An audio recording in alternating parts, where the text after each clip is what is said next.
Hello there, everybody. Welcome to Things We Said Today, our weekly podcast in which we discuss all things Beatles, both their history and their current activities.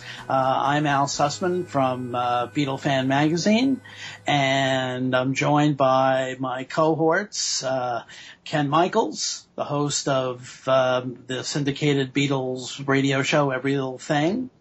Good evening, Hi, Al. Ken. How Hi, are everybody. you? I'm good. How are you doing? Pretty good. And Steve Marinucci, the Beatles Examiner and the writer of a number of Examiner columns for Examiner.com. How you doing, Steve? I'm doing fine, Al. Hello, everyone.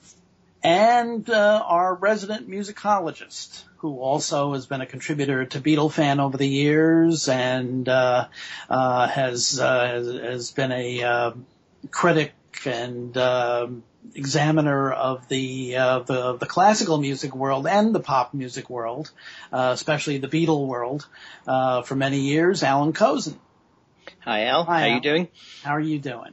I'm fine. Hello, everyone. Good. This is actually part two of a look at our favorite albums by each of the four Beatles from their solo careers. And it was suggested that for those who might not have heard this previous week's show, cue the announcer saying, previously on Things We Said Today, last week, I forgot somebody. I forgot Darren DeVivo, our one of our recurring fifth panelists from WFUV in New York. How quickly he forgets. How quickly I forget. I thought you were going to say, I forgot Billy Preston. Right, exactly. Hello, everyone. Darren DeVivo here, and I apologize. I had some sort of connection problem in last week's show, part one, where we talked about Ringo and John, and about 3/4 of the way through the show, unbeknownst to me, my audio disappeared on my computer, so I was talking to myself for a few minutes, which is actually pretty normal for me.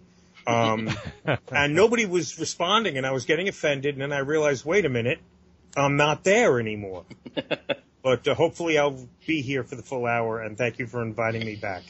And along with some other distractions, last week's show kind of ended in a jumble, but Ken did an excellent job of kind of knitting the end together. But for those who didn't hear last week's show, just to very quickly let you know what we decided as far as our favorite albums by John Lennon and Ringo Starr.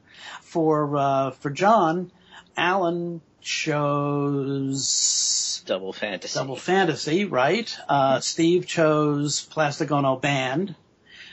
Ken and I both chose Mind Games, and Darren chose Walls and Bridges. Yep. So not a real big consensus there. For Ringo, Allan chose Time Takes Time. Mm-hmm. Steve chose Why Not? And the other three of us all chose unsurprisingly, the 1973 Ringo LP. Mm-hmm. So tonight we have maybe more of a challenge here. Now, should we flip a coin and see whether we want to go with George or Paul first? I would say go with George first. Okay. Because I have a feeling that most of us will say the same thing, although I was wrong about that before. And Paul, I have no idea what all of you are going to say. Mm-hmm. There's so many albums to pick from Paul, so that might be the biggest surprise coming from the five of us. So why don't we go with George first? Okay, and since I think we all know what your choice is going to be, why don't we start with you, Ken? My favorite album from George is Living in the Material World, and I think a lot of people are surprised by that because everyone will point to All Things Must Pass, and there's no doubt about it, All Things Must Pass is beyond great as far as I'm concerned. When you've got great songs and you've got two albums of great songs, it's kind of hard to compare that to anything else in his solo career. But I choose Living in the Material World because I love the spiritual side of George, and although there's a lot of spiritual songs throughout his entire solo catalog, The songs on that album, Living in the Material World, hit me the hardest. They are the most personal songs, I think, from his solo career. I think certain songs like The Light That Has Lighted the World, Who Can See It, Be Here Now, The Day the World Gets Round, those are amongst the most powerful songs in terms of the lyrics and what he's saying in those songs. If you listen to a song like The Light That Has Lighted the World, it's kind of ironic. If you follow what George said in his book, I Me Mine, he first wrote that song for Cilla Black to record because it was relating to the fact that Cilla was becoming a big star. She moved from Liverpool to London. It was like the small town girl makes good, and it's not the same anymore, now that she's made it to the big time. And people who grew up with her, maybe in Liverpool, were thinking that. So when George ended up recording his version, you can certainly see how the lyrics in that song relate to him. There are a lot of fans out there that would like for him to remain Beatle George and stay in the past, but he was moving on with his life. And certainly with the success of All Things Must Pass and the concert for Bangladesh, he was becoming his own person. And that song is just very powerful in what he's saying, that he's grateful to the people out there who recognize him for who he is and what he's become, instead of, clinging to the past. The same thing with a song like Who Can See It. It's very much in that vein. And Be Here Now is one of the most powerful songs that any artist, I think, has ever done.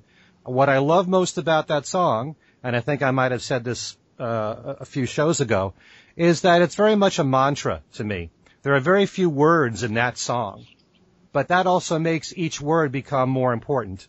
And it's all about living in the present, not living in the past. And because there are so few words, and each word takes up a measure of the song, he's driving the point home, I think, with what he's trying to convey message-wise in that song. And the fact that it's just him and an acoustic guitar, I believe there's a harmonium in there too, but that's it. It's stripped down to just that. Makes you listen to what he's trying to say. And either you're really interested in George's point of view and what he's trying to say in that song, or you're bored by it. In many ways, I kind of think that's his Within You Without You of his solo career. Mm-hmm. Within You Without You is one of those songs that you either were bored by because it's all this Indian music and it goes on for 5 minutes long and you're waiting for When I'm 64, like some people did, right. Or you take the time to listen to what he's saying in the song. Mm-hmm.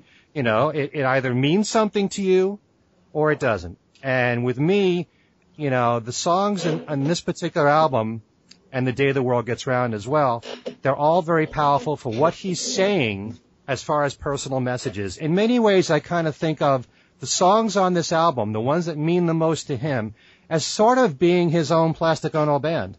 I know nobody looks at it that way, but because Plastic Ono was so deeply personal and so raw and so intense, this is George saying things from his own perspective in that regard. So, and That Is All, I think, is one of the greatest love songs ever written. Mm-hmm. I would put it on the same plane as Something, which I know everybody looks at as being, the great love song from George Harrison, and it is a great love song. Mm-hmm. That Is All is equal to me in every aspect. It's one of the most gorgeous melodies ever done. The fact that Andy Williams chose to cover it says a lot, as well as Harry Nilsson. Sure. And I love the slide guitar playing throughout this album, although I love it throughout his entire body of work. I love the slide solo on The Lord Loves the One, the single Forgive Me Love. The slide guitar work on that is impeccable. That was a great single. Don't Let Me Wait Too Long would have made a great second single, very catchy, commercial. Mm-hmm. I love everything about this album. Try Some Buy Some, which he resurrected from the sessions with Ronnie Spector, was first written for Ronnie. Took the same backing tracks, put his own vocals on it, and it really suited him to a T. And that's a very complex song too in terms of the melody. There's a lot of different time changes in it. It's very, very different, and I love, from a musical point of view, the complexity of that song. And George's vocals on it, singing in such a high range, too. In every way, I love Living in the Material World. I love that album, mainly because the songs, I think, meant more to George than on other albums. And I know his music is very personal on so much of his work, and I won't deny it on his other albums. Mm-hmm. But that's why I love that particular album. It really touched me. It touched a nerve in me that still, I mean, opinions changed through the years, but mine hasn't changed about that album. If anything, I just appreciate it even more now than I ever have. In fact, now you consider that to be your favorite album by anybody, right? That's true. Yeah. Well, you know, if you look at the Beatles group and solo stuff, many of their albums are amongst my favorites of all time. Mm-hmm. So, but that would be the one. And it's kind of funny for me to say that because I've always been more of a melody guy. Yeah. And arrangements, which is why I really think so highly of Paul in particular. But, you know, I haven't been that heavily a lyrics guy, but yet it's because these songs are so personal to George that really touched me in a special way. And it still resonates to this day. Mm-hmm. Very true. Very true. I have a question for you, Ken. Yes. Yeah. Were you exposed to the album when it was first released in 73 or later on? In 73. The thing is, throughout my childhood, I heard all the Beatles group stuff as it was happening, and I might not have gotten each album as it was released, but I got it fairly soon. Same thing with the early solo Beatles stuff. But I know 1973 was my year of awakening. And that was when I was getting each album as it came out immediately, within a week, say, of its release. So, you know, 1973 will always be the most special year for me as a Beatle fan because of everything that came out that year. Very true. Living in the Material World, Mind Games, which, like I said, is my favorite Lennon album, as it is yours, Al. The Ringo album, which is still my favorite Ringo album. And Paul also had Band on the Run and Red Rose Speedway and Live and Let Die in the middle. So how can you possibly, between 1973 and 1970, those are the two greatest years in terms of output of the solo Beatles. And even the Red and Blue albums, which a lot of the, what you might call the second generation Beatle fans, it was through those two albums that a lot of younger Beatle fans discovered the group. That's true. And that was also in 73.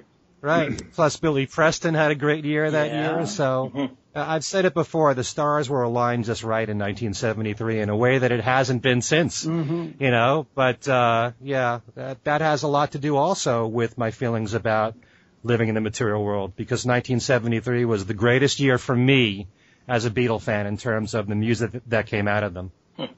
Very true. Darren, why don't we get your choice for your favorite George album? Absolutely. Thank you. And Ken, I really enjoyed what you had to say about living in the material world, and I couldn't agree with you more in every aspect. I absolutely love living in the material world. And I think I'd say that it's my favorite album cover by any of the four Beatles when it comes to album artwork. Beautifully packaged album, too, to go along with the music. George, for me, is the most consistent of the four of them. Perhaps, in my opinion, for the exception of Extra Texture, Read All About It, my opinion, George never made a bad album. And I could even find qualities in Extra Texture that I like. I think his output from beginning to end was more consistent than the other three Beatles. And I have always, at one time or another, loved all of George's albums. But for the most part, it always comes down to three of them. And Ken said one, Living in the Material World. The other is the obvious one, All Things Must Pass. But this isn't about what three albums I like of George Harrison. If I had to narrow it down to one, I'd have to go with the first album that I got when it was brand new, and that's 33 1/3. Wow. Yeah. That's gonna be my pick for my favorite George Harrison album, and perhaps it's because it was my first George Harrison album as a solo artist. I was 11 years old in 76. I turned 11 early in the year, and for whatever reason, I didn't have much money when I was 11, so I probably asked for 33 1/3, and to this day think it's a flawless album. All Things Must Pass, as monumental as it is, if you're looking at it and discussing it as an album as a whole, you do have to take the Apple Jam section into account. And for me, that's a very small minus that drops it below 33 1/3 and maybe Living in the Material World. Pound for pound, every song on 33 1/3 is great. George gets a little funky on the album. I think he's revitalized in a big way. I think George, a bit of malaise had come over George, whether it was the lambasting that he got from the critics for the world tour with Ravi Shankar, or the North American tour with Ravi Shankar in '74. Perhaps some of the not so nice comments that were given to the Dark Horse and Extra Texture albums, were getting on George's case. Perhaps the Apple situation, whatever the case might be, he really made a comeback. Artistic 33 1/3, his first album on his own label, Dark Horse Records. Sorry, that was my rocket launcher. But it really showed a revitalized George, working with he always had a knack for rounding up some of the best musicians to play with, and 33 1/3 is no exception. I mean, it's got it all in there. It's funky, it rocks, it's a little R&B, dare I say. In the case of Learning How to Love You, there's a little smidge of smooth jazz in there. It's just for all intents and purposes, is my favorite one. And I would pick it slightly ahead of Living in the Material World, only because sometimes Living in the Material World is such a serious listen that if, the windows are down in the car and you're driving around and the sun is out, I might go for 33 1/3 first before Living in the Material World. So that's my pick, 33 1/3, for my favorite George Harrison album. Very interesting. That's one of my favorites, too. Now, let's see. I suspect we may get a vote here for electronic sound, but just to find out for sure, let's see what Steve's choice is. I thought for sure you would say Allan for that. No, actually, I went through. This was a hard question for me because I love George's albums. I went. One of the considerations was Brainwashed, but I think it's a little. There are some beautiful moments on Brainwashed, but it's a little uneven. So I said no. Somewhere in England was another consideration. I especially like the 4 songs that showed up on bootleg that didn't make the original cut. Sure. So that's the reason I left that one. The George Harrison album, I love the George Harrison album. I love the first several songs, the way that starts in with Love Comes to Everyone, Blow Away, Faster. I love those. But in the end, the winner was Cloud 9. I really, Cloud 9 is got to be his strongest album altogether, as far as I'm concerned. From the beginning to end, it's just excellent. Cloud 9 is a great song. That's What It Takes, with co-written with Jeff Lynne and Gary Wright. Fish on the Sand, Just for Today is absolutely beautiful. When we was Fab, I love all the. I love all the versions of that have been floating around.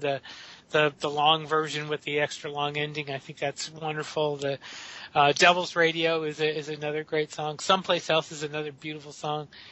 Wreck of the Hesperus is probably one of the few that I have a little less enthusiasm about, but it's still not bad. Breath Away from Heaven is great, and Got My Mind Set on You is just absolutely fantastic.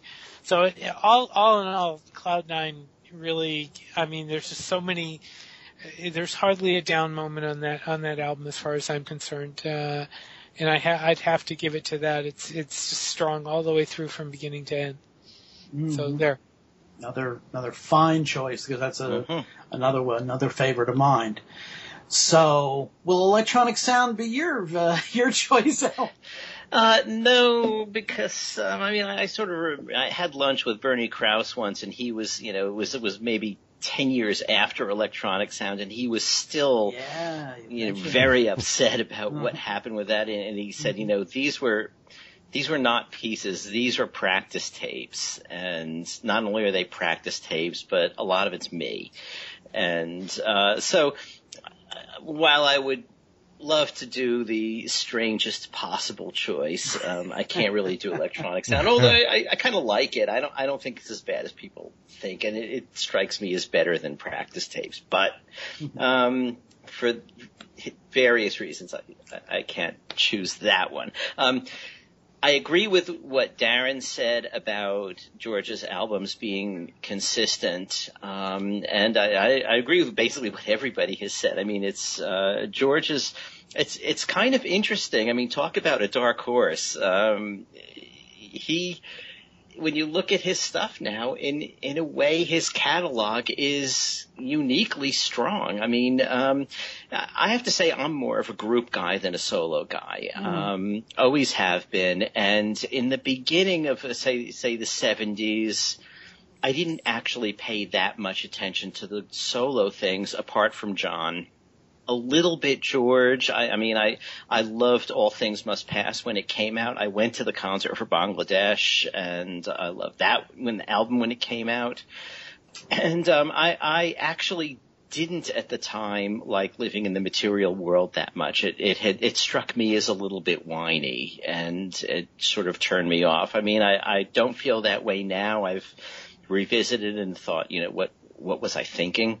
But I kind of know what I was thinking. But nevertheless, I sort of stopped paying attention. I mean, with Paul, I listened to, Band on the Run and Venus and Mars and various things. But a lot of the other stuff got past me until about 1980, and I guess there was a lull in the Beatles bootleg world at the time, and lacking anything else to get, I began snapping up all the solo albums and listening to them and getting to know them.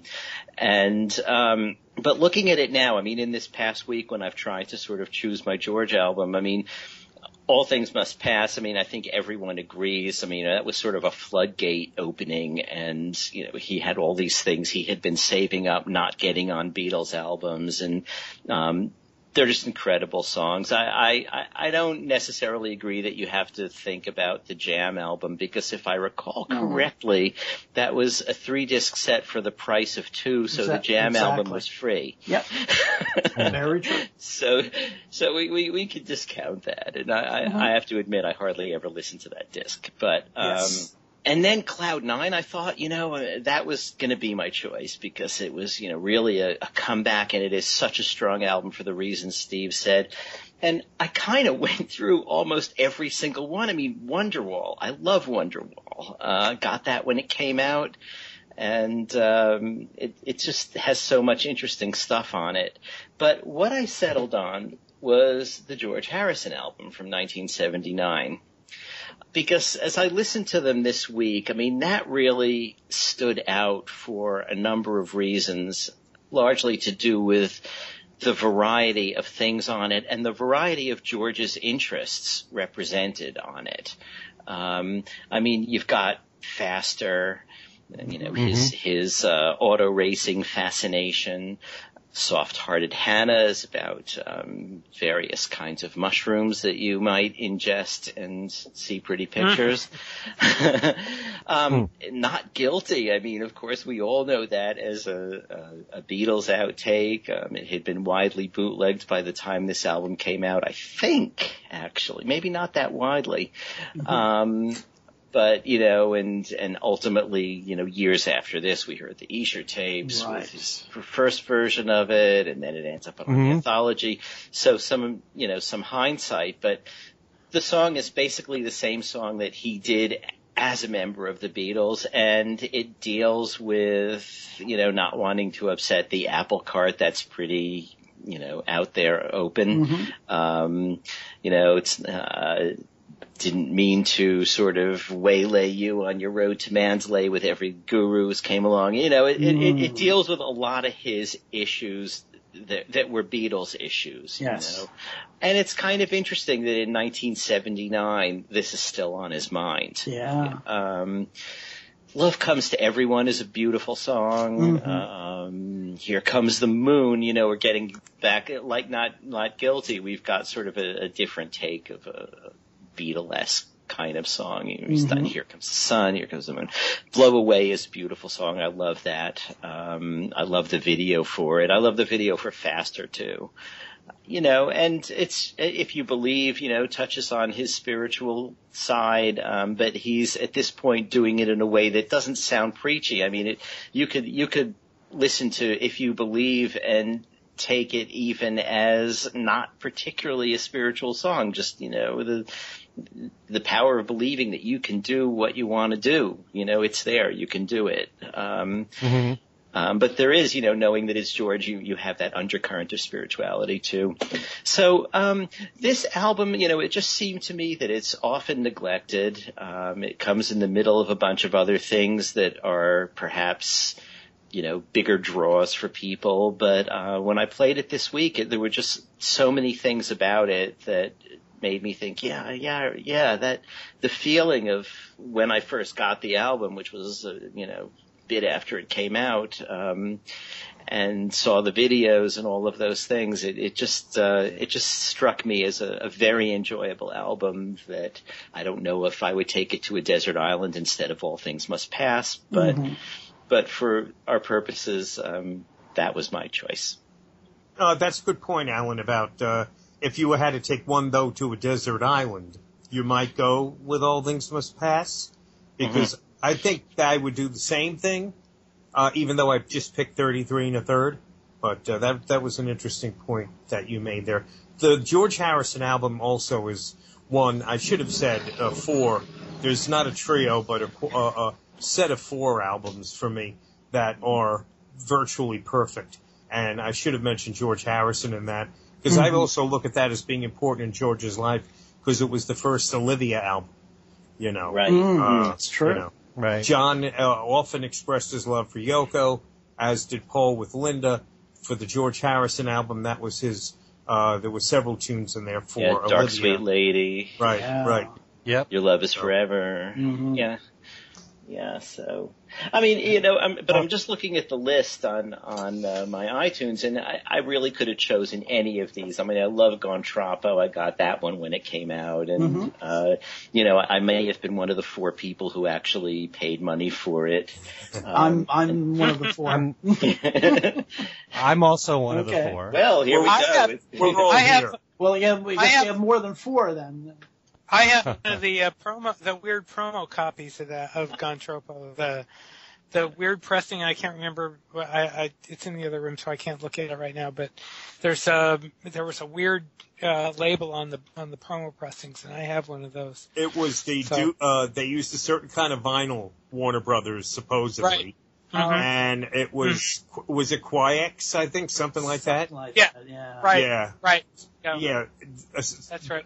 Being in radio, everything that Warner Brothers put out had that on there, and I never quite thought, you know, is this a big deal? Because it sounds like every other record. Yeah. But, Yeah. No, I got mine when I was on the my college newspaper, and that's what came in, and they gave it to me. So that's how that happened. Well, so that leaves you, Al. Anyway. Yeah, and we are going to be in a situation we are not going to have a consensus, because these are all albums. The ones that you guys chose are all albums that I very much either love or admire. But note for note, song for song, as Darren said, pound for pound, I always end up going back to All Things Must Pass.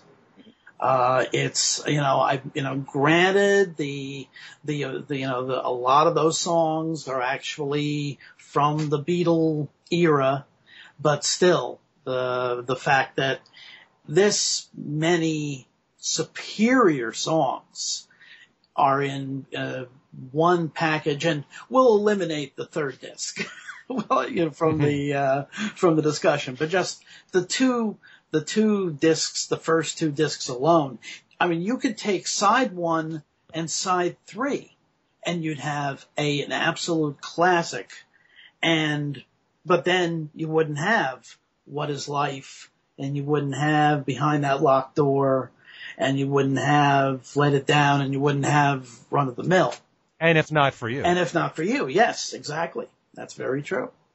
And so that's, the old, back in the old FM days, the classic album sides. You've really got 4 classic album sides here. I mean, it's, really every song on here is very, very strong in one form or another. Plus the fact that obviously you have, a huge worldwide #1 song in My Sweet Lord, and a very strong second single in What Is Life. It's just, it really shows what George was capable of, and what, unfortunately, with the 2 heavyweight songwriters ahead of him in the Beatles, he wasn't able to really show to the extent that he would have liked. Obviously, especially at the last 2 or 3 Beatles albums, there are some classic Harrison songs. I shouldn't even say 2 or 3, really almost throughout the lifespan of the group. George gave some, very, very good material, but especially on Abbey Road, and especially on the White Album. But at the same time, he had these songs piling up, and was able to finally, give them to the world with All Things Must Pass. And so for me, as much as I love 33 and the Third and Cloud 9 and the George Harrison album, it's gotta be All Things Must Pass. Can I just say one Please. thing? I'm actually stunned that all 4 of you didn't say All Things Must Pass, because that particular album is generally thought of as being not only the best George Harrison album, but the best solo Beatle album by a lot of people. And when you consider the fact that you've got 2 albums of strong material compared to, in many cases, 1 album of very strong material, I just find it's really, if anything, it's a testament to how strong George's solo catalog is, that it's widespread in our picks between the 5 of us. But I really was expecting the rest of you to all go with All Things Must Pass. Right. I knew that your selection would be Material World, but I really was not expecting that we would all have, the other 4 of us would all have a different choice. That's very interesting. Mm-hmm. Now, I wonder if this is going to happen with Paul. Well, you've got over 30 albums to pick from. Yeah, exactly. That's so true, too. I'm expecting it to be widespread. Exactly. So. Did anybody else have any other comments about our George selections? I just would, to echo what Ken just said, it's a testament to the quality of George's solo work that the 5 of us ultimately all picked different albums. We all agreed there's nothing like All Things Must Pass, and we all, on any given day, might be in the mood for each other's picks. Did that make sense? Each other's, on any given day, I might like completely get taken over by living in the material world, and so it's really a testament to the George Harrison's the quality of his work. So that's true.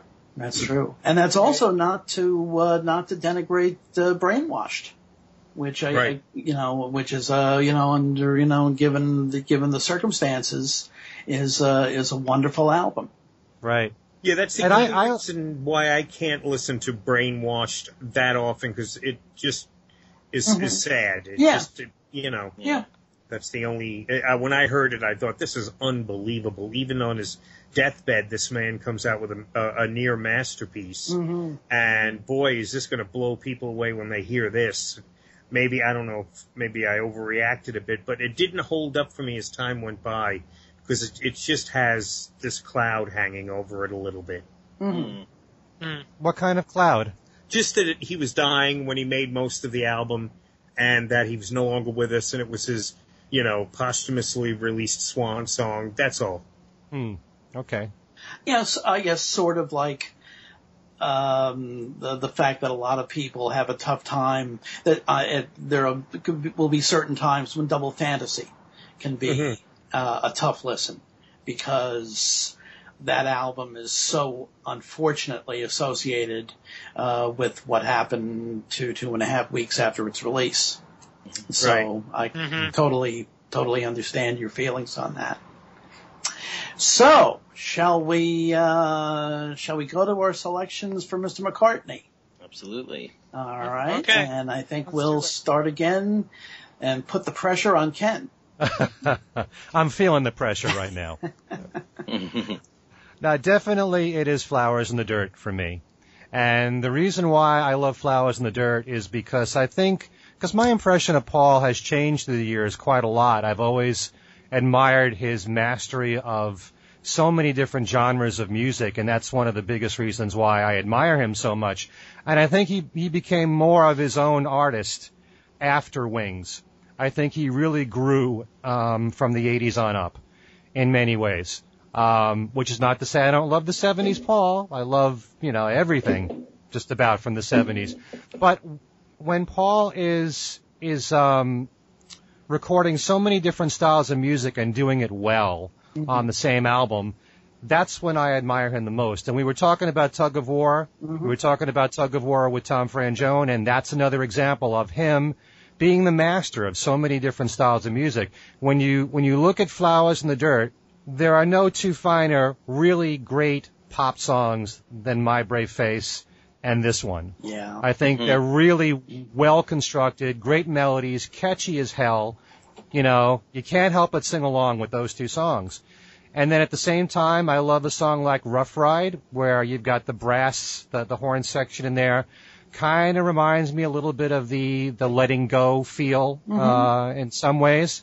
I love his collaboration with Elvis Costello, like in My Brave Face, and I love You Want Her Too a lot, although there are times when it seems to me like that was Paul and Elvis doing their own The Girl Is Mine, in a way. It's, two guys fighting over the same girl.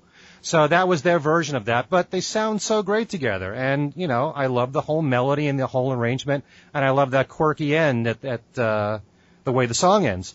Distractions is a masterpiece to me. I love that song. It's very light. It's soft. It's got a jazzy feel to it. I've never heard Paul do a song in that particular vein up to that point that I can remember. I'm not just talking about ballads. I'm just talking about the way that it's arranged. And unlike what you guys said during our Tug of War show, I loved We Got Married from the very beginning. And We Got Married's another one of those songs that has all these different sections in them that got strung together in a way where it makes a lot of sense. And I like the way that it ends very jazzy with the trumpet solo at the end. Put It There is another nice acoustic song from Paul. And ironically, I love Put It There. I just wish that he developed the song a little bit more and put a middle eight in there or something, because it kind of ends too soon for me. You can have a short song like Put It There, and still have it, and still it can feel like a complete song, the way that I Will is a complete song to me. But Put It There is lacking something there. It needed a middle eight, something like a bridge somewhere to go back to the main verses of the song. I love Figure of Eight, although it's the only rocker on the album, and it needs to rock a little more, which is the only weakness, I think, of the album, is that it needed a rocker. This one, like I said, perfect pop song from Paul. It ranks way up there, as does My Brave Face as being one of the great pop.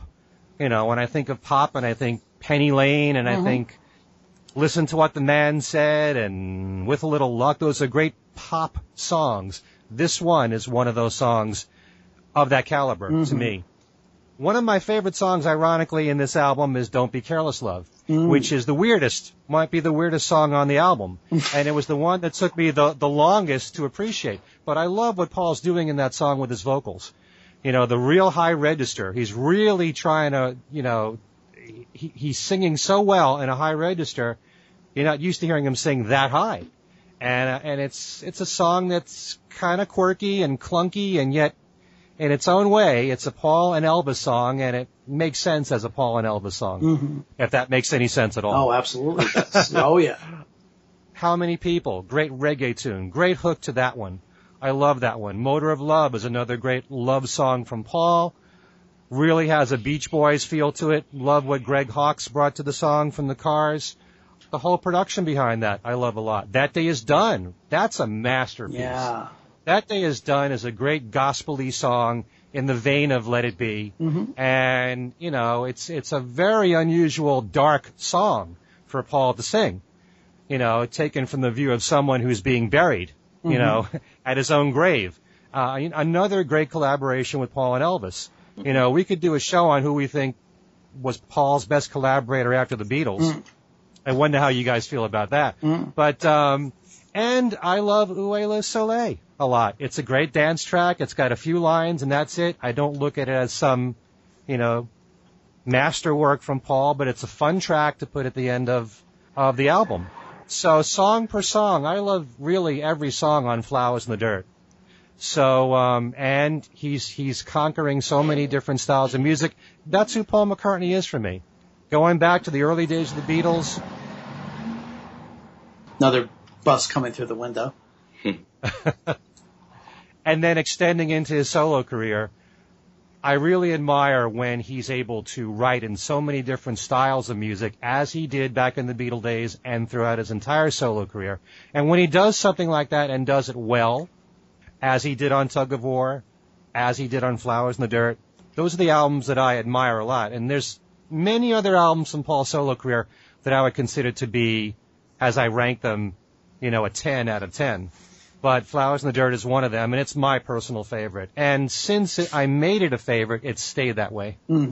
So, and just parenthetically, since you mentioned that the album version of Figure of Eight is not quite the rocker that it should have been, the both the second studio version, which was released as a single in England, and then of course obviously the version that he did live beginning on the 89-90 world tour, definitely top the version that's the album version.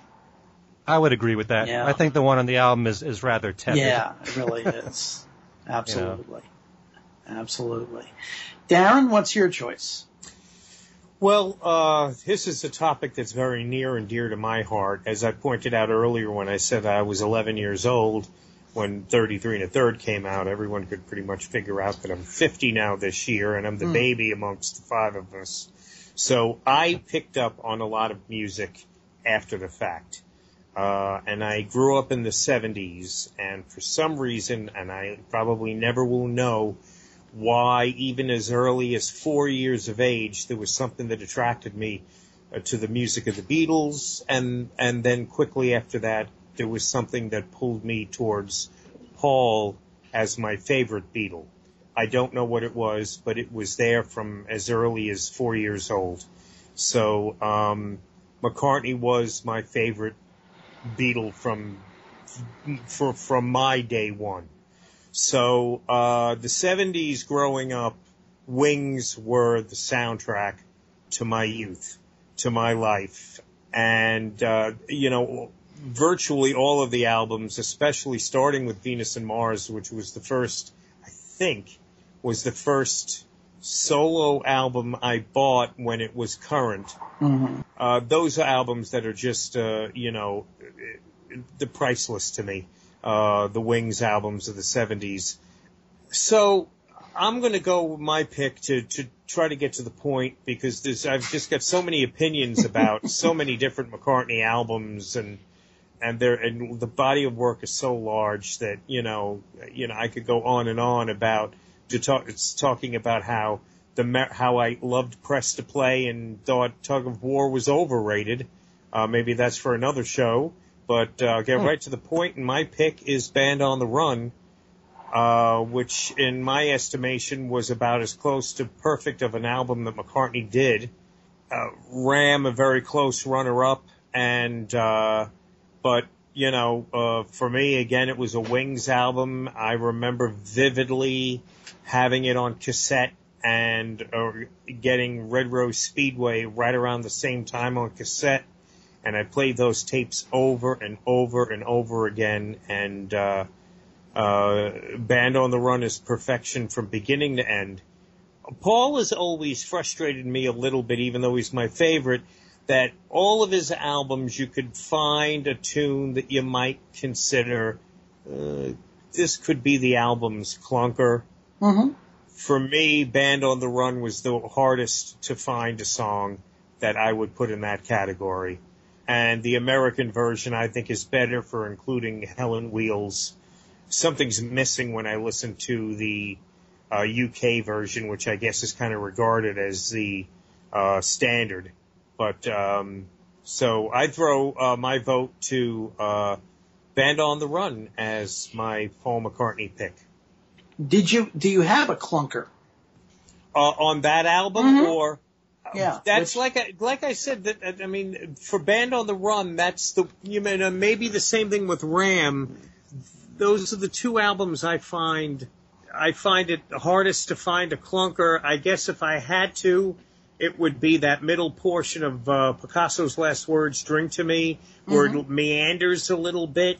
But yet the meandering is sort of bringing in, a little element of Jet and another element of Mrs. Vanderbilt. Right. And kind of at the same time, while it might be a bit of a lull, it also kind of makes the album as a cohesive whole mm-hmm. Work. I don't think of it as a concept album by any stretch of the imagination, but, it kind of ties together as a complete work with those little bits that appear in the middle of Picasso's Last Words, Drink to Me. Yeah. But I agree with everything that Ken said about Flowers in the Dirt, which I think is a very important McCartney album. I've always thought Flaming Pie arguably might be his best late period album. I always loved Press to Play because I thought at a time when Paul was starting to get labeled as a soft rocker and kind of like drifted into MOR type material, Press to Play was kind of a ballsy record to come out at a time when I felt he needed to put out something that was right down the middle, and he didn't. He did something that was completely left of center. And Ram, I think, is also my 1B, but 1A goes to Band on the Run, mm-hmm. the Third Wings album. Okay, you can tell that we're all kind of wrestling with our choices here. Mm-hmm. Steve, what's yours? Well, I'm gonna keep up my tradition of being different. And in running down, and I know this is probably gonna stir up at least a couple of you, or at least one of you. But I think a consistent problem with Paul's albums is they've been real slick. They've been all very polished, which in some respects isn't a bad thing. They've been very melodic. They've been very predictable. They've been, and I'm not, I know that sounds like a criticism, but it kind of isn't. I mean, he's been very commercial. He's always been very commercial. That's one of his best qualities, I suppose, if you want to put it that way. Mm-hmm. And the one album, solo album, outside of the avant-garde things, that has been the least in that regard, least polished, least predictable mm-hmm. is McCartney. And so I'm choosing McCartney. From the very beginning, it sounds like a very rough album. I love the way it sounds like it was done in a garage almost, and I love that. A couple of the songs were things that he had tested out during the Get Back sessions. Right. And of course, but the songs are all great. He was very independent at that point. He hadn't, he was fresh off the Beatles.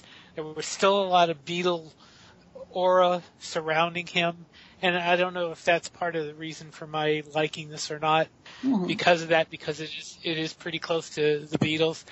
The one track, though, that absolutely elevates this album incredibly is Maybe I'm Amazed. I mean, that was absolutely brilliant from the first. I thought it was incredible from the first time I heard it, and it's still now sounds wonderful in concert, and but I mean the whole album is just great, as unpolished and as rough and as human as it sounds. I think it shows McCartney's personality, maybe a little more than some of the other albums. There's not much hidden here. We know why he put it out. We know the circumstances. He wasn't trying to just put out a piece of product to be commercial. He was trying to put out a product to make a statement, and he definitely makes a statement here. And so I really think that everything about this album is just amazing. Even the songs that you don't think are great are just they all fit in. They all fit into the puzzle nicely, and I think for that reason McCartney would be my choice. Has to be. Let me ask you a question. Yes, sir. Since your choice was kind of based on the fact that the McCartney album is a little rougher than some of the later work, why then didn't you choose, say, Wildlife? Because McCartney came first. Okay. And good reason? And because McCartney, there was just so much around it that happened, and I think Wildlife was somewhat incidental, given the history of it. Yeah. It wasn't as upfront, and if you want to use the word historic, you can use the word historic, I suppose, sure. Because McCartney is definitely historic. Of course. But I think it stands out more than Wildlife does. I didn't even think of, I have to be honest, I didn't even think about Wildlife. I think McCartney is just, that's been a personal favorite of mine since it came out. So, and Wildlife not so much. So. Very quickly, I would love to have heard McCartney when it first came out, because I always thought it was a very interesting move on his part. His first work as a solo artist, his follow-up to Abbey Road, would be an album that was so rough and unfinished sounding. I would have been, if I was a musician in his boat, in his shoes, I'd be pulling out all the stops and making something that was this grand statement and try to make a perfect masterpiece. And Paul went the exact opposite and decided, I'll include the little bit that I ad-libbed to make sure the tape recorder was working, which was the lovely Linda, and I'll do this drum thing at the end. So it's just really a very interesting decision on his part to do that type album for his first solo statement. Yeah, exactly. I mean, it goes against everything basically almost everything he's ever done after it. Even I mean, I suppose you could bring in Wildlife and say, yeah, but this was the one that led the way, that stuck out like a sore thumb, and on top of it, and that doesn't even, we're not even going to discuss the interview that came along with it. Oh well, I mean of course. But I mean that's also part of the whole story. Yeah.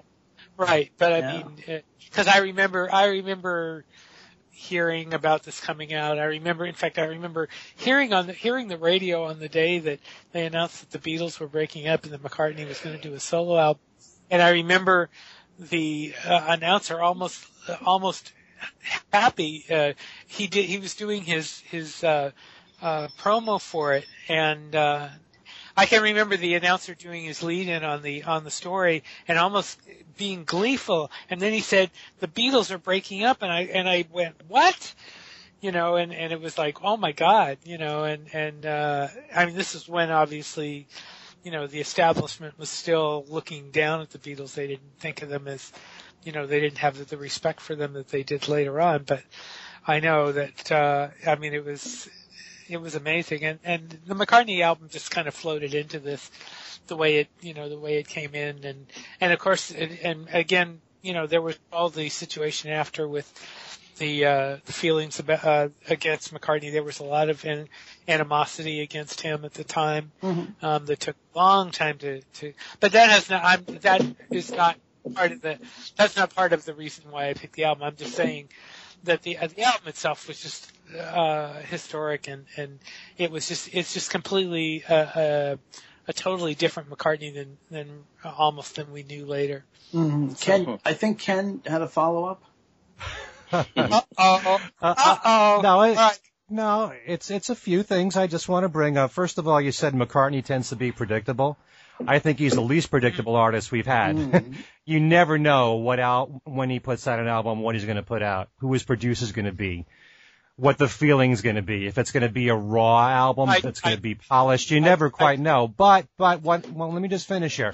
You're talking about you prefer Paul when he's not polished. And I think a lot of people look back at the 70s McCartney through the whole Wings period, and they like that period not only because it was a time when they were younger and they were more affected by the music, but they like that period when he wasn't as produced and polished. And most of the 70s McCartney's albums have a more organic feel to them. And they were produced by Paul, as opposed to once he got into Tug of War and later on with George Martin and Hugh Padgham on Press to Play and those producers, they prefer the 70s McCartney in part for that reason. So in no way am I being critical of you, Steve, for that. Okay. So you're saying you're picking that album because you think musically it's the strongest and because of the production and you just like that. Okay. All right. Yes. Okay. Yeah, I think Paul always did throughout his career go through periods of slick records and then for different types of raw albums. I kind of agree with Steve that I like when Paul is being a little rough, for lack of a better way of putting it, and yet at the same time, there are times that you can't beat a perfectly polished piece of McCartney. Although sometimes some of his things have been a little overly polished, but Paul, I think is unpredictable in that way that he could do, an album that's a little rough around the edges like Flaming Pie, throw a curveball. To me, the sleeper in his catalog is Chaos and Creation in the Backyard. Yeah. And then do something like New, which is very slick. Mm-hmm. So. Yeah. Anyway. Yeah, I can understand that completely. Now, Alan. Okay. Now, we talked about this, and you cannot pick Thrillington. All right. Okay. Yeah, I find Paul's catalog kind of frustrating because with his albums, I mean, I like a lot of them. I can put them on, I can play them, and enjoy them basically. But when it comes down to it, for me, a really good McCartney album has maybe 4 great songs. And a lot of the others are not just a little less great. They're Où est le soleil, which I can't bear. I just don't like that. I just don't like that dancey, disco-y kind of stuff. And he sort of headed into that for a while. There was one of those on every album. And, I don't know. To me, that's sort of useless. I was, however, going to pick Flowers in the Dirt. And since there was such a long space between Ken and me, I was able to sort of, look through the list pretty carefully and come up with something else. But the reason I would have picked Flowers in the Dirt is, again, it is kind of like my feeling about of Double Fantasy with John coming back. And, the Flowers in the Dirt was also kind of a reboot in a way, and it included those collaborations with Elvis Costello, who I think was at the height of his powers at the time. And I think that Elvis Costello pushed Paul in the same kinds of ways that John did. I love those 4 songs. I think it is that they collaborated on, and the ones that were on Elvis's albums too, Veronica, stuff like that. Sure. I thought that was a really good collaboration. I'm sorry that it stopped. Yeah. But since we have already had someone to speak for Flowers in the Dirt, I sort of focused on Venus and Mars because we also had someone speaking for Band on the Run. Venus and Mars is, to me, really sort of part two of Band on the Run musically. I mean, it has nothing to do with it in a way, but the sound of the band is similar. And I guess what I like about both of those albums, and maybe Venus and Mars in particular, is that it really was so at the core of Wings at their best when they were touring. You know, sort of we had decided not to do live albums, but Wings Over America, I thought, really sort of captured the best of what Wings could do, and a lot of that was this stuff, Yeah. I love the way the title track goes into Rock Show. I mean, Rock Show was just sort of a classic, meta, Yes. meta rock song. You Gave Me the Answer. It has a little bit of that song and dance thing that he sometimes does, but it's pretty good. Letting Go, love Letting Go. We talk about Paul being a little bit rougher than, his slick side. I think Letting Go kind of has a bit of that. And then there's those weird things at the end, Treat Her Gently and Crossroads. Fine. I mean, there's, like I say, I don't really have a perfect McCartney album. There's always stuff on it that is a little second or third drawer for me, but Venus and Mars, I think what I like about it is the feeling of it from the beginning to end, and my association with, Wings doing these things live, just sort of carries it in a way. And I think the studio versions are in a lot of ways better than the live versions for almost obvious reasons. I mean, you have time to, work on them. And that's interesting. I totally disagree with that. The Wings Over America versions, especially Letting Go, that's so superior. But that's my opinion there. Well, okay, I'll give you that. And like we had said before with Figure of Eight, that's better live too than. It's just that. I like the slick side of Paul to a degree. Maybe not when it gets too slick, and I like the rough side too. But I thought Venus and Mars was a beautifully produced album, really, and just like the sound of it from start to finish. It's a very cohesive album sonically, Venus and Mars. And it was. I don't know if he attempted it this way. I've seen it. I don't know if I agree with this opinion, but I remember on more than one occasion. Reading it, being described as Paul's arena rock album. The record that he put out to begin the mega tours for Wings. The sound and feel of the album really pulls it together, and like you said, Alan, I've always felt, as much as I've loved virtually all of Paul's albums, almost every one of them, except in my opinion, Band on the Run, has kind of a clunker in there. And for me, it's You Gave Me the Answer on Venus and Mars. Interesting. Well, I definitely think Venus and Mars Rock Show is one of the great album openers. Yes. Yeah. And it's the best. It still is the best song he's ever opened a concert with. Yeah. And it's so tailor-made for doing a rock show. It was written with that purpose in mind, and it is a great medley there. And I do think, and we've said this on our show, Steve, and it was just you and me, that Venus and Mars and Wings at the Speed of Sound, those particular albums work so well live, those songs. I definitely think Call Me Back Again sounds better live. I do have a bit of a problem with listening to what the man said live. I still prefer the studio version. But, most of the stuff on Venus and Mars, Spirits of Ancient Egypt sounds great as a live recording. Magneto Entertainium Man sounds great. Just about everything he did live on the Wings Over America tour, to me, sounds better live, to my ears. And I love the fact that he was gradually working in the other members of Wings on these songs, like Denny with Spirits of Ancient Egypt and Jimmy McCulloch with Medicine Jar, which I thought was a great rock song, and that also worked very well live too. And in that vein, Alan, you mentioned that you felt that Venus and Mars was kind of like part two of Band on the Run. because you felt that the band sound was very similar, and yet Band on the Run was basically just, Paul, Denny, and Linda. That's true. And, Venus and Mars was more the second version of Wings. Yeah. I mean, Band on the Run.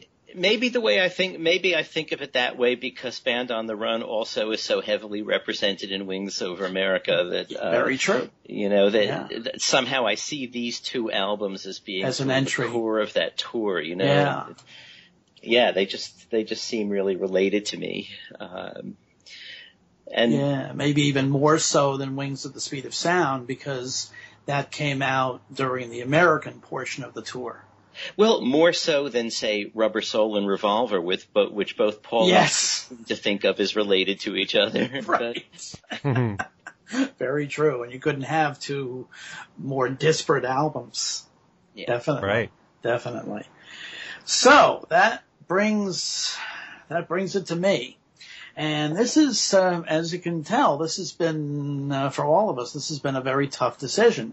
And, because, just the volume of Paul's post-Beatles, canon is so large. And there's so, obviously we did a whole show just recently on Tug of War, which is a wonderful album. Flaming Pie. Especially given the circumstances under which it was recorded, while Linda was going through her ultimately losing battle with breast cancer, is a wonderful album. Chaos and Creation is a very underappreciated album. And it was also very different, because of the, when I first heard it, I thought, what's going on with all these songs of these very kind of unhappy songs and songs of kind of disillusionment? Well, of course, we found out soon after why. But it's a wonderful album. And so are those 70s albums. But again, have to go back and go, song for song. And I have to agree with Darren that it has to be Band on the Run. Again, because of, in a sense, the circumstances under which it was recorded. The fact that, Denny Seiwell and Henry McCullough left almost virtually on the eve of their leaving for Lagos to record the album. So it was, with a little bit of side work done mainly in London. It was basically Paul, Linda, and Denny Lane. And, and some of the other